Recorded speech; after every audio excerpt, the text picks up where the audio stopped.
Bom dia, pessoal. Domingão, 3 de maio de 2026. Espero que você esteja bem, que bem esteja a sua família. Vamos compartilhar uma palavra hoje que está lá no livro de Josué, no capítulo 6, no versículo 26. Diz assim a palavra do Senhor. E Josué os adjurou naquele tempo, dizendo: Maldito seja diante do Senhor o homem que levantar e edificar esta cidade de Jericó. Ele há de lançar o seu fundamento no seu primogênito, e no seu filho mais novo haverá de colocar as portas. Amém? Então, aqui no capítulo 6, vocês vão encontrar o famoso cerco de Jericó. Muito legal essa passagem aqui, porque Josué, o sucessor de Moisés, ele foi orientado por Deus a invadir Jericó e tomar Jericó. Eles estavam conquistando a terra prometida, né? E não me pergunte por que naquele tempo se fazia tanta violência assim e com a conivência de Deus, porque na nossa evolução muitas coisas aconteceram. Então naquele tempo era matar ou morrer, não era uma coisa civilizada que nem hoje. Então eu não sei explicar para vocês o porquê que as coisas eram desse jeito, mas eram. Mas eles estavam conquistando a terra prometida. E Josué, no comecinho do capítulo, diz assim, que Jericó estava rigorosamente fechada por causa dos filhos de Israel. Rigorosamente fechada. E Deus orientou eles a fazerem o seguinte: eles rodearem, todo o povo rodeava a cidade, os sacerdotes na frente da Arca da Aliança, tocando as trombetas, e o povo em silêncio, durante 6 dias. No 7º dia, eles rodearam 7 vezes, e quando Josué ordenou, eles gritaram e toda a muralha caiu. Bom, 2 coisas interessantes aqui. Então, Deus destruiu de uma forma sobrenatural aquelas muralhas. Eles tomaram a cidade. Deus tinha ordenado que não tomassem nenhuma propriedade daquela cidade para fim pessoal. Acã tomou para si umas moedas de prata e algumas coisas que ele achou lá. E isso trouxe maldição para o povo inteirinho. Daí só foi resolvido depois com a morte de Acã, né? Mas é interessante a gente pensar na seriedade da palavra de Deus. Então Deus prometeu que aquela conquista se daria daquela forma, tá? Deus deu uma palavra e falou, isso vai ser assim. E eles cumpriram o que Deus falou, exatamente como Deus falou, tá? E o que aconteceu? As muralhas caíram.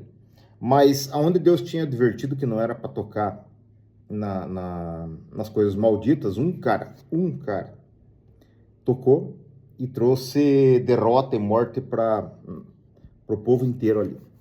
Mas, sobre a seriedade da palavra do Senhor, eu quero relembrar a você o versículo 26, onde Deus mandou Josué lançar uma maldição, tá, sobre Jericó. Assim, aquele que reconstruir essa cidade, ele vai perder o seu filho primogênito quando lançar o fundamento da cidade e o mais novo quando terminar a cidade. Amém? Bom, 500 anos depois, tá? E agora nós já estamos lá em 1 Reis, no capítulo 16, tá? Um tempo de bastante desobediência. No 34 do capítulo 16 diz assim: Nos seus dias, Hiel, o betelita, edificou Jericó. Veja, Josué tinha alertado, mas não edifique Jericó, sob pena de maldição. Nos seus dias, Hiel, o betelita, edificou Jericó. Ele lançou a sua fundação em Abirão, o seu primogênito. Então, quando ele começou, morreu o primogênito dele. E colocou os seus portões em seu filho mais moço, Segube. Quando terminou, morreu o mais novo, segundo a palavra do Senhor, a qual ele falou por Josué, o filho de Nun. Vocês viram? Percebam como a interpretação bíblica ela fica legal assim? A gente vê que, nossa, Josué, o filho de Nun, falou isso, né? Tá dizendo aqui em 1 Reis, 500 anos depois. Aí você volta lá para ver o que Josué falou, né? Josué tinha falado exatamente isso, né? Que se alguém reconstruísse essa cidade, né? E lançar o fundamento no primogênito, o primogênito ia morrer quando fossem lançados os fundamentos da cidade, e o mais novo ia morrer quando terminasse lá a última porta. O que eu quero dizer para vocês? Duas coisas aqui.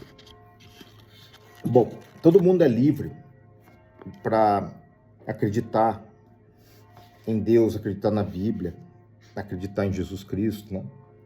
Todo mundo é livre para fazer isso ou não nos dias de hoje, tá? Mas não existe livre-arbítrio. Por quê? Porque o arbítrio, ele tem uma consequência, que eu já falei sobre isso aqui. Ali, na frente dos milicos ali, tem umas plaquinhas ali, 30 por hora, tá? Você diz, não tô nem aí. Eu quero descer a 50, 60 e não tô nem aí. E você desce. Se tiver um cara com o radarzinho ali, ele vai te pegar 60 e você vai tomar uma multa. Então você pode descer a 60? Pode. Tá no seu arbítrio. Você pode obedecer a plaquinha de 30 ou pode descer a 60. Mas tem uma consequência? Tem. Então o arbítrio não é livre, entenderam? É interessante isso. Aqui é a mesma coisa. Você pode fazer as coisas de acordo com a palavra de Deus ou não, né? Se você não fizer as coisas de acordo com a palavra de Deus, porque não acredita na palavra de Deus, porque não a segue, você vai ter uma vida e consequências de acordo com aquilo que você acredita, tá? Mas isso é uma grande estultícia, por quê? Porque a Bíblia fala para nós que Deus notifica todos os homens pelas coisas criadas. Então, todo dia você vê um passarinho voando lá, né? Vê o dia amanhecendo, e se você não acredita que foi Deus que fez isso, um dia na eternidade vão te perguntar, mas eu não sabia. Então, mas você não viu isso aí? Não viu todo dia amanhecer? Você não achava esquisito que a água não escorria para o espaço, assim? Não achava esquisito que você estava de ponta cabeça lá na América do Sul e que dava a impressão que você estava em pé? Então, é isso, gente. Agora, vamos falar de quem acredita na palavra de Deus, tá? Somos nós. Então, se você acredita na palavra de Deus, tem que ler a palavra de Deus. E tem que se conduzir de acordo com o que está ali, não com o que te dizem. Eu já insisti, tá? Deus não é um Deus mau que ia deixar uma coisa que seus filhos não pudessem entender, né? A palavra de Deus, ela é compreensível para nós a partir do momento que se dedica à leitura dela, porque o Espírito Santo te explica a respeito dela. E hoje em dia tem como você estudar e ver as traduções, né? Mas quando você segue a palavra de Deus, duas coisas são importantes aqui nesse texto. Primeiro, que Deus dá ordens específicas. E se você seguir essas ordens específicas, o resultado que vem dessas ordens específicas dadas é a conclusão daquilo que Deus prometeu. Tipo, a queda dos muros de Jericó. Jericó estava rigorosamente fechada, a cidade não tinha como eles entrarem. E uma outra vez nós falamos desse artefato que é a Arca da Aliança, porque ele é formidável, né? Ele é uma arma, assim, com poderes inimagináveis, né? E o povo usava, Hitler teve atrás dela para tentar achar. A gente não sabe onde é que ela está hoje, mas foi escondida porque ela era muito, muito perigosa mesmo. E Deus não transigia com ela. Uma vez, os sacerdotes lá, quando Davi foi transportar a arca, ela foi cair, o cara chamado Uzá tocou na arca, não era para tocar, foi fulminado. Sacerdote, não estava fazendo nada errado, a olhos humanos, a arca ia cair, e ele encostou, só que Deus falou que não era para encostar, né? Então as coisas de Deus são bem específicas, mas, então, fazendo as coisas de acordo com a palavra, o povo alcançou exatamente o que Deus tinha prometido, e Jericó caíram as muralhas de forma sobrenatural, tá?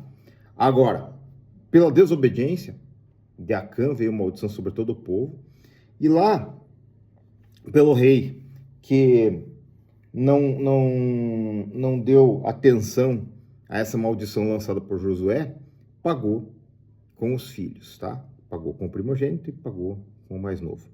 Então, minha gente, nós estamos aqui hoje para meditar na palavra de Deus, tá? Leia esse texto aqui, vocês vão, curiosidade histórica, a queda dos muros de Jericó, como é que elas aconteceram, e reflita sobre isso, porque o Deus em quem nós cremos e quem nós acreditamos é bom. E ele tem várias regras, assim, para nos abençoar. Então, a gente conhecendo as regras de Deus, a gente faz as coisas do jeito que ele falou, né? Por exemplo, Jesus Cristo, no Sermão do Monte, nos deu muitas orientações, tá? Mateus 5, 6, 7, que é onde eu esbarro na Bíblia, que eu já confessei para vocês. Sempre chego a ler ali e vejo alguma coisa que eu estou falhando. E não adianta. É complicado. Mas Jesus deu um monte de direcionamentos para nós ali, e nós temos que seguir, ou procurar seguir. E assim, nós podemos alcançar as bênçãos do Senhor para as nossas vidas, da forma que Ele deixou para nós. Amém? Vamos orar? Pai, obrigado pela Tua palavra. Ela, como nós já falamos, e como está escrito, ela é lâmpada para os nossos pés e luz para o nosso caminho. Ela nos orienta e nos edifica.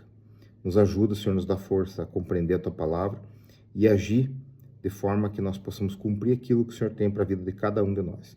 Abençoa a vida, a casa, a família do meu irmão que está ouvindo hoje, para que ele possa, Senhor, ter forças para entender a Tua palavra e compreender, que ele possa cumprir, Senhor, as coisas de acordo com a Tua vontade para a vida dele e alcançar as Tuas bênçãos e a Tua vitória, Pai, para a vida dele e para toda a família dele. É o que nós te pedimos, em nome do Senhor Jesus. Amém? Tenha um excelente domingo para você e para sua casa.